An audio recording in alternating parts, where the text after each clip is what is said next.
এক বেচারার দুধের দরকার, গাভীর দুধ। গাভীর দুধ পাবে গাভীর কাছে, ঘুরতেছে বলদের কাছে। রাতের বেলা মেহমান আসছে, খবর টেলিফোন আসছে, দ্রুত কিছু না দিল অন্তত একটু দুধ গরম করে দিল, মেহমানদারি খুব খুশি হবে।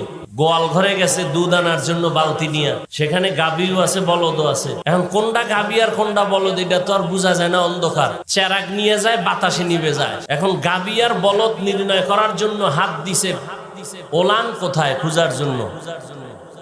গাভীর পেছনে হাত না গিয়ে গেছে বলদের পিছনে, তো এটা দিছে প্রস্রাব করিয়া। ও বুঝছে যে আজকে আল্লাহ বোধহয় বরকত দিছে, টানাটানি ছাড়াই দুধ আসতেছে। বালতিটা নিচে দিছে, মুহূর্তের মধ্যে বালতি ভরপুর হয়ে গেছে। কপাল খুলে গেছে, চান কপাল। দহন করা লাগে নাই। ঘরে গিয়া ম্যাডামকে বলতেছে দ্রুত এটা গরম করে ফেলো।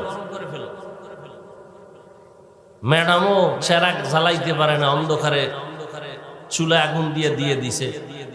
তো দুধ গরম আগুনে পড়লে হয় ঘ্রাণ, আর মুতে যদি আগুন লাগে তো এটা তো আরো দুর্গন্ধ বাড়ে। যখন দুর্গন্ধ বাড়তেছে বলে দুধের গন্ধ তো আসার কথা না, এমন কেন? পরে নজর করে তাকায় দেখে যে না, দুধের পরিবর্তে মুত আসছে। মুত